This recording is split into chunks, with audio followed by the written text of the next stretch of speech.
many companies may not see themselves as doing something negative. They're seeing it as helpful, right? Get you up to speed. Yeah, they are saying that, this project, when you come in, it's going to be yours. I see. And there are some pivotal decisions that need to be made now. So I'd rather let you take ownership now. And then when you come in and you say, oh, it's all done and dusted, you have no choice but to follow through. So today's question was sent in by our listener, Simone. Simone says she's going to start work in a few weeks, but her would-be boss has been sending her work emails and things to do. She's even been asked to attend meetings. Now, Simone is in a dilemma because she's not paid for this work, but at the same time, the project has started and the team looks like they're trying to get her up to speed with everything. So, Gerald, I think this is a question about boundaries. But how do you draw the line when it may be beneficial for you in the long run? You are right, Tiffany, about it being about boundaries. It's good that Simone is being engaged early. Okay. I think involved before her official start date so that she can hit the road running. Okay. When she starts her work. Okay. But there actually is quite a bit of disadvantages or negatives to this situation. Yes. Yeah, I mean, for example, when you mentioned about how she has to respond to work emails, being sent work emails from the new company, I already see that perhaps there's some difficulty there in terms of disclosure. Yeah. Company privacy. Right. You're sending sensitive information out of the company into somebody else's email account. Who's not staff yet. And into their private emails. Yes, correct. Simone's new colleagues could be breaking company disclosure. And then they could also be maybe putting you in a very uncomfortable position to make you have to make business decisions or contribute suggestions when you don't fully know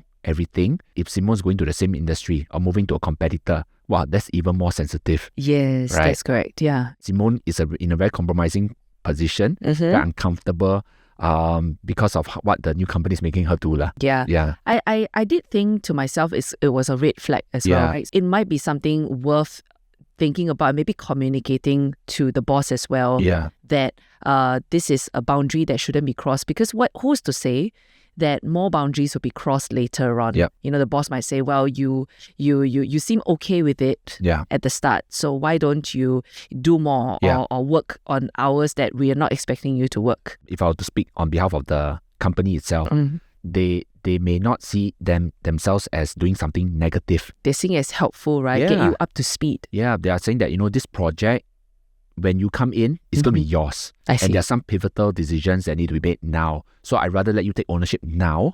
And then when you come in and you say, oh, it's all done and dusted, you have no choice but to follow through. These are some of the justifications the company would give themselves as they engage a person like Simone before their official start work date. I can see that happening.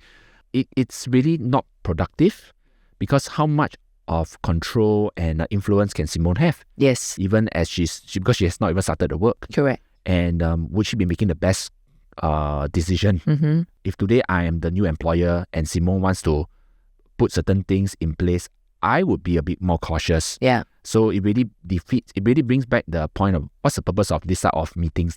Why are you engaging the new hire before their official start date? Yeah. If it's just get together to meet the team a little bit more, I think it's okay if it's informal. Okay. But when it comes to work related decisions, I think it's better to just start on the official work day. Yeah. And it may also affect Simone's pre-existing work that she has to finish up, right? When we are exiting a company, right, there's so much handover. Yes. There's so much to do, so much that we want to focus on closing up well, finishing up the work as much as possible before we leave, right? So I can imagine Simone will be kind of distracted from completing her work well. So today, if I'm Simone, right, I will really have to think of how I want to end my job properly, not burn bridges, do a good job in handing over, rather than think too much about the new job.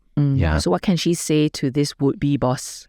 Perhaps you want to put your focus. Simone can say that she wants to put her focus on ending her current work well. Okay. And she wants to focus on the new role when she joins them on the first day. Yeah, that's a very good holding statement. Yeah, correct. So I think this also maybe signals to the employer that, okay, there's a boundary and you know clearly where your priorities are. So they can't take you for a ride. Yeah. Okay, Simone, as promised, I asked Gerald your question and I hope that our tips have been very useful to you.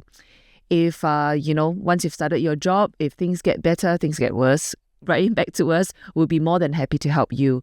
Listener out there, or if you're watching this on YouTube, if you have a question, write into us. We're at cnapodcasts@mediacorp.com.sg. We're happy to take any of your questions. I'm Gerald. And I'm Tiffany. Have a super work week ahead.